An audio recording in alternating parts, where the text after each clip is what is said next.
Welcome back to Boring Reviews. Boring land. Oh, just kidding. Blasphemer!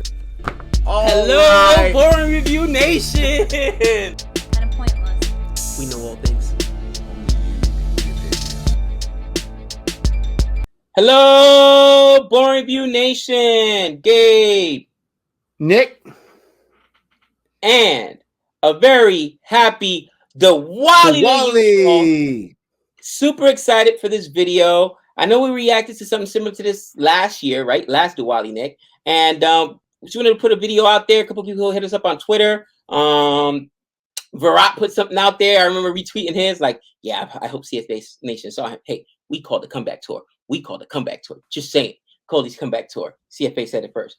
But with all that being said, you know, Festival of Lights, Nick, you know, I need festivity in my life right now. I need that right now because it has been a rough month for the kid. How are you, my friend?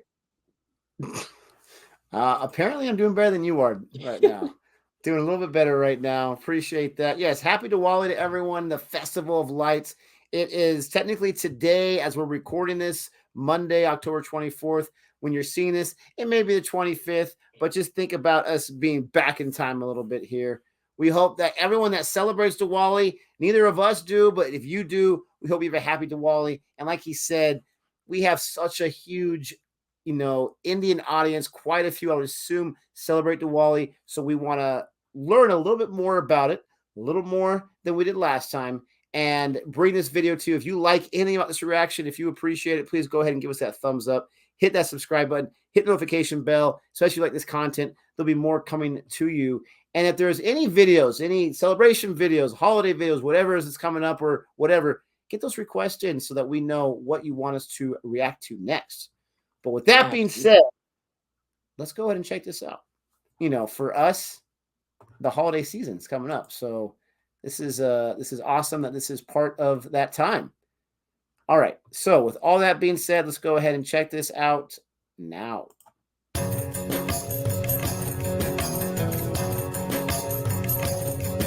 For thousands of years, Hindus around the world celebrate Diwali, also known as the Festival of Lights. Diwali signifies the victory of light over darkness, the victory of dharma over adharma. However, there is not one reason behind the celebration of Diwali. While in the northern India, Diwali is associated with Lord Ram, the seventh incarnation of Vishnu. In the south, this festival marks the victory of Krishna, who is the eighth incarnation of Vishnu.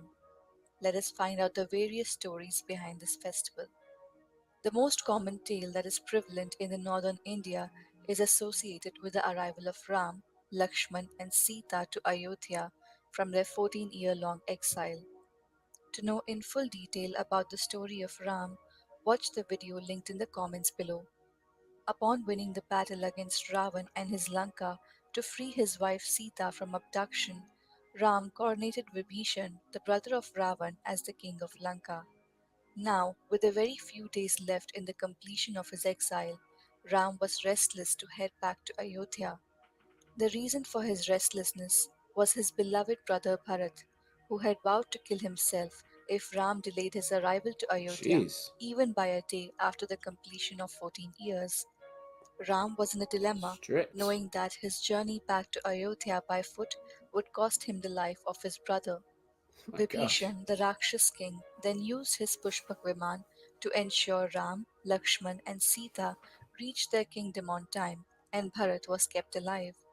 The Pushpak Viman was a divine vehicle that travelled at the speed of mind and could grow or shrink in size to accommodate its passengers. When Ram, Lakshman and Sita arrived in Ayodhya, the people of Ayodhya lit millions of lights and earthen lamps across the city to welcome their beloved King Ram. Thus, lighting a diya or a lamp has been a long traditional way to celebrate Diwali by the Hindus. In southern India, Diwali is celebrated to mark the victory of Krishna over the demon Narakasura. Bhumi Devi had a son named Naraka. Even though Naraka was the son of divinity, he had the nature of a demon. Naraka was powerful and he took pleasure in terrorizing the inhabitants of the three worlds. Narakasur would raid and plunder the kingdoms of all the three worlds. He did not even leave the women and would kidnap them for his own personal harem. Oh, man. Narakasura once heard that Indra, the king of the Devas, had thousands of divine elephants in his army. Now Narakasura, being greedy, wanted to possess everything, so he attacked the heavens. Indra was helpless as he watched Narakasura plunder the heavens. Naraka himself began the pursuit of the Devas. While pursuing the Devas, a glimmering object far away caught his eye. Upon inspection, he realized that the glimmering object was Aditi, the mother of the Devas. He then tried to assault Mother Aditi as well. Now Indra, My feeling word. humiliated at his loss, and even worse that his mother was assaulted, wanted revenge, and he knew that there was only one person who was a match for Naraka. It was Krishna. Indra reached Krishna's palace when Krishna was spending quality time with his wife Satyabhama. He told Krishna about the happenings and begged him for his help. Krishna was enraged that Naraka had laid his hands on Mother Aditi and said that Naraka must die for his actions. Satyabhama looked annoyed because Krishna was about to leave her. Wanting to please both Satyabhama and Indra, Krishna decided to take Satyabhama with him into the battle. Krishna summoned his mount, Garud, and made way to Naraka's fortress. Naraka's palace was guarded by the five-headed demon Mura. Mura shot countless weapons at Krishna, but Krishna shot each one down with his bow and arrow. Then Krishna picked up his flying discus, the Sudarshan Chakra, and hurled it towards Mura, dislocating Mura's five heads. Mura fell to the ground dead. Then Krishna challenged Narakasura to the battle and killed him easily. Oh, Upon wow. winning over Narakasura, Krishna placed Bhagdatta on the throne and then freed all of Naraka's prisoners. Amongst the prisoners were 16,000 women whom Oh, Narakasura my had captured. gosh. Knowing that the society would not accept women who had been held captive by a demon for years, Krishna married the 16,000 women, making them all their wives and giving them a respectable place in the society. Not only Hindus, but certain sections of other religions like Buddhism, Jainism, and Sikhism use Diwali to mark important events in their histories too. In Jain tradition, Diwali is celebrated in observance of Mahavir Nirvan Divas, the physical death and final nirvana of Mahavir. The Jain Diwali, celebrated in many parts of India, has similar practices to the Hindu Diwali, such as lighting of lamps and the offering of prayers to Lakshmi. However, the focus of the Jain Diwali remains the dedication to Mahavir. In Sikhism, the festival of Diwali highlights three events in the Sikh history: the founding of the city of Amritsar in 1577, the release of Guru Hargobind from the Mughal prison, and the day of Bhai Mani Singh's martyrdom in 1738 as a result of his failure to pay a fine for trying to celebrate Diwali and thereafter refusing to convert to Islam. Diwali is not a festival for most Buddhists, with the exception of the Newar people of Nepal, who celebrate Diwali by offering prayers to Lakshmi. The Newar Buddhists in the Nepalese valleys also celebrate the Diwali festival over 5 days in the much same way as on the same days as the Nepalese Hindu Diwali Tihar festival. Wow. Wow. So I gotta say, first thing, I love like history. You know what I mean? And I love learning about history, whether it's historical, religious. It doesn't really matter. Um, I have a passion for knowledge. With that being said, every time I start listening about like religion, I always try to like see if because there's so many religions that overlap, right? So many stories that overlap, whether, especially when you're talking about Catholicism, Christianity, you know what I mean? You can always, the prodigal son, right? That's pretty much, and you can find an iteration of it in almost every single religion out there. But I think this is the first time I've ever heard this story, Nick. And I think it was so interesting to learn about, and I mean, give me your thoughts. Like, obviously, the last video we did on Diwali was more about the celebration, right? We saw people actually celebrating the foods they eat or whatever. You know, the kites with the lights in it. But this time, we're actually learning more about why it's celebrated and how it's celebrated amongst different cultures and different religions. Well, as I'm watching this, I find it very interesting that different parts of India celebrate it for different reasons. I mean, they also talk about different religions, and I'll get to that in a second, but different regions celebrate it for a different reason, right? They celebrate it for a different purpose, a different victory, or a different whatever. I find that super interesting. I don't know of too many holidays that I know. I know people celebrate, like, say, Christmas differently in different parts of the world, Right. but for the most part, it's surrounded around Christianity, right? Right. So just like this is Hinduism, I get that, but for different reasons. And it maybe that's not the best example, but I just don't know too many holidays that have a different background history to different people, but it's all kind of around the idea of victory over darkness, like they said, lighting the lights to prevent the darkness from coming in. I find that itself pretty interesting. The Ram story I've heard before, but I was able to maybe better comprehend it this time and understand it a little bit better.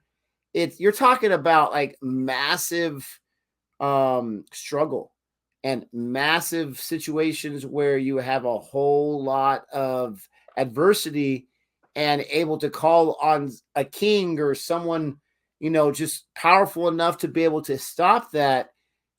That's powerful to where you celebrate this every single year in connection to that, but also in connection, I'm assuming, to what is happening to you in your own life to kind of prevent that darkness.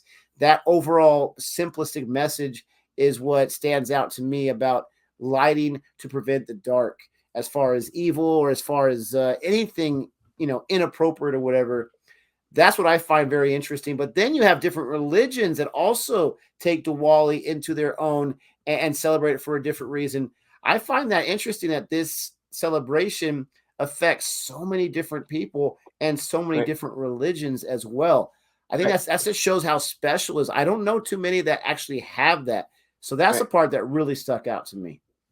One thing I was thinking about when I was watching the video is like, I wonder how many practicing Hindus celebrate Diwali but don't know why they celebrate it. And what I mean by that is, I remember being a kid. That's an American thing for sure, yeah. Yeah, I remember being a kid and going to church and then going to Ash Wednesday and like not understanding the symbolism, not understanding the practice just because we did it. And even today, to this day, you see adults and kids as well, but they'll practice or do something because it's more of a tradition, but not really know the history behind it, which is why I'm glad that this person put the video behind it to kind of give more context to it, right? Because sometimes, our history is lost to the history books, basically, right? Who reads these days? I gotta, it's like pulling teeth or whatnot. So it's a good way to put it out as a visual medium to kind of educate the younger generation of, okay, this is why we celebrate Diwali. This is the history behind it. And I think it's good and effective to be able to reach, you know what I'm saying? That younger generation, because let's be honest, social media is what they consume. Even as an adult, you know what I mean? I find myself, now more and more gravitating more towards social media, not just what we do on YouTube, but even podcasts. And I'm listening to podcasts for whatever different reasons, fantasy football, baseball, listening to a stock market when to figure out what trades I might want to make or where I want to invest my money, little things like that, financials. So I think it's interesting to put it on this medium and this platform. But for any reason, the fact that again, so many of us, and I mean, I'm sure there's still practices today that people do and don't know why they do or don't know the significance behind it, but they just know this is a cultural thing or this is a religious thing. And, we do this, but, do you really stop and think? And have you done the research behind it? Do you understand the significance behind it? But and maybe that's just me, like you said, maybe that's just an American thing. Maybe it's like, no, everyone knows, we teach it. Let us know in the comments. Maybe let us know in the comments. Educate us. You know what I mean? I never pretend to know all the answers. And usually I'm asking more questions than I'm answering, because that's honestly the true symbol of a lifelong learner.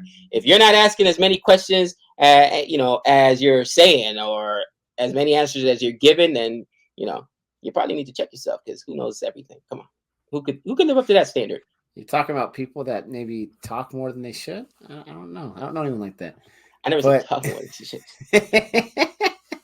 Asking and answering questions. Oh, I see how it is. Okay, but Oh, getting to your point, I'm one of those that doesn't know the meaning behind each holiday. Kids ask me all the Right. time, "Oh, what is this holiday for?" I have no idea. Go away. Leave me alone.